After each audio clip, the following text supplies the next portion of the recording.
از پدر چی میگیری؟ نصیحت میگیری، دعا میگیری. در دور پیریش عصا میشی، تکیه‌گاه میشی.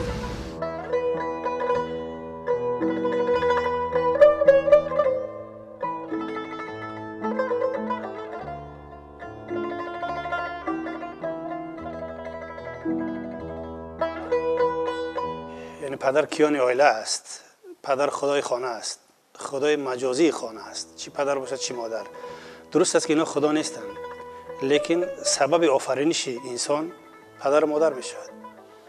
پدر یک تکیه‌گاهی است، یک دیوار سنگینی که با اطمینان دل، با خشوع، با تمام باوری با اون میتونی تکیه کنی.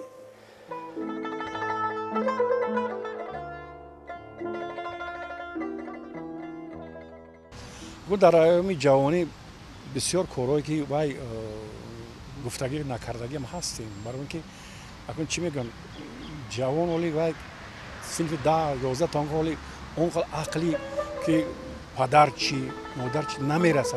او بعدی که زندگی به سر خودت افتاد پدر میشه، بعد میفهمه که ای چی من همین کارا نکردم، چی من این کارا نکردم.